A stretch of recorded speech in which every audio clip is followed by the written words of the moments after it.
After my parents got divorced, my father actually got custody of my brother and I. A few years back, I had some conversations with my mother, and I asked her, why did that happen?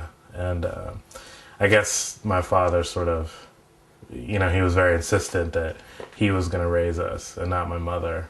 And I guess there was a lot of, fear. He was, abusive towards my mother, and so he used a lot of fear tactics to get her to not fight for us, I guess, in court. So one incidence of physical abuse that I do remember, I remember hearing them arguing one time, and they were like locked in their bedroom arguing, and me and my brother were outside, and we could hear them yelling.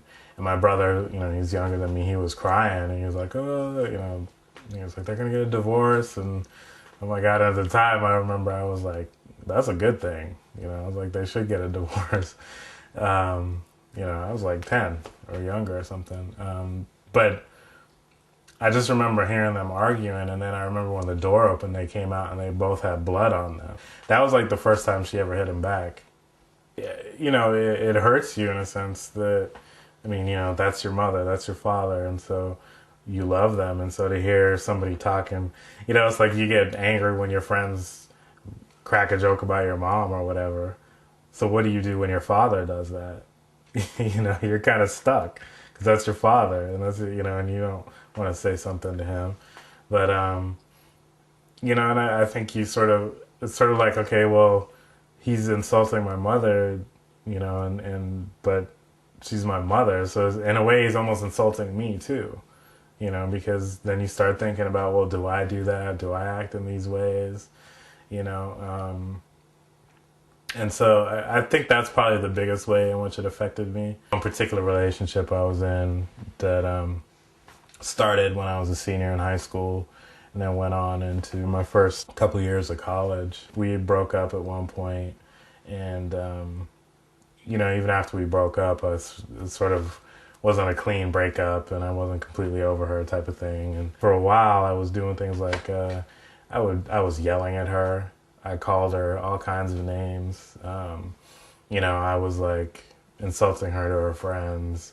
I remember at one point, like I would like walk past her room and I was yelling out, all sorts of insults so that everybody could hear. And, it reached a point where, I started to get depressed and that kind of stuff. But it was really it was at that point that I sort of realized, and as I started to sort of deal with, I guess, my anger and my hurt in that situation, I really was also upset at myself for acting in that way, and it was like, that was when I sort of started to think, that's something my father would do.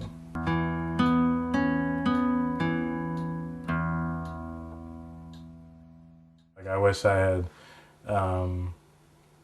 had an opportunity to sort of, I guess, grow to love him as my father, as opposed to growing up fearing him. We had one conversation where we talked about, I think we sort of started to approach the topic of the fact that he was abusive towards my mother. And he pretty much, he had excuses and justifications for his behavior. And the place where we left it was that we need to have more conversation about it. I don't want to be somebody that my children fear. I want them to look forward to me coming home as opposed to being afraid when I come home. I want them to want to do things with me, and I also would like to exhibit. I would want them to see a positive, healthy relationship between me and their mother. You don't want your kid to be afraid of you, because when I was younger, I was definitely afraid of my father. I wanted the relationship with the man that I married. I wanted the relationship that we had for 5 years before he started being violent.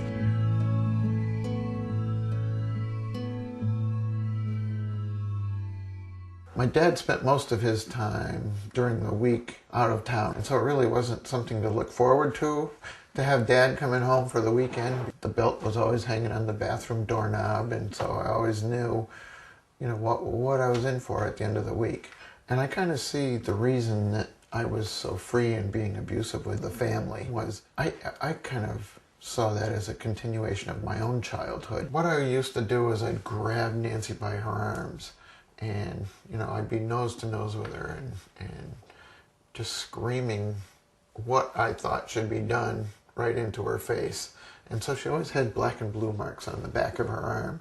And it never dawned on me for a long, long time that I had put them there and that was just my anger. The kids, I used to hit the kids. He was really quick to throw the hammer down on especially me and my oldest brother. You know, we definitely got the brunt of a lot of, you know, of the physical stuff.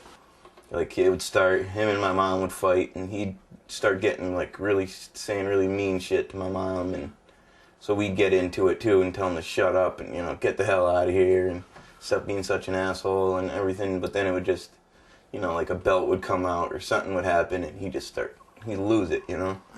It was hard to see the boys being afraid of him and also being very angry with him at the same time and not knowing what to do with that because because he wasn't at any spot where anyone could approach him about his anger. I was controlling, domineering, overbearing with my wife and my kids for many, many years. The reason I began to pursue change was that Nancy kept prodding me to do that. And what she was doing at that point was planting the seeds for me to see for myself that things weren't going very well, and it was up to me to go out and to make the changes that were necessary. I was very tired of it, and it seemed like a waste of time, waste of energy, and I didn't want to participate in that anymore. The depression was years of my abuse that had kind of just beaten her down to the point where she didn't feel like she could function anymore, and she actually wasn't getting out of bed for a while.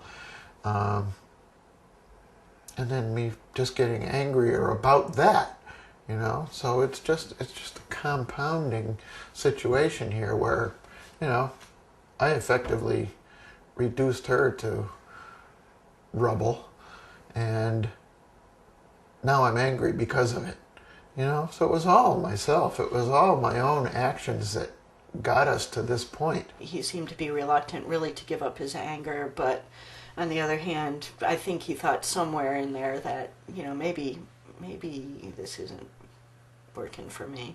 And so he did go and see Stephen. I first met Scott Gerard when he came in to the Men Overcoming Violence program for an intake interview.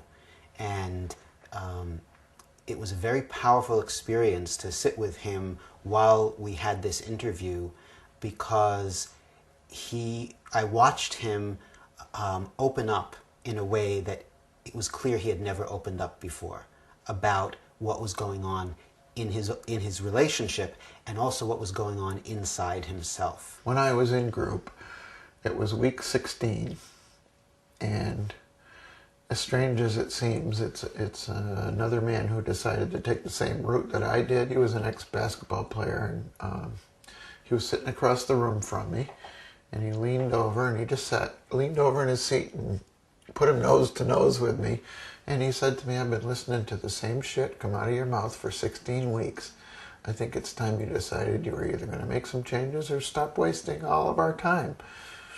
And it was really at that point that I began to, I think, take the work seriously. After a while, I got a job, and my job was working during the dinner hour, and Scott's job at that time was working from 5 a.m. till 1 p.m., and so he was here as I was leaving for work, and so he had to take on the task of preparing dinner. So it took a few years, you know, but the kids all came around to expecting that there was going to be dinner every night, you know, and there was dinner every night. It was relatively good, you know, and so that became kind of a comfort rather than a threat. I became a comfort to them in the household.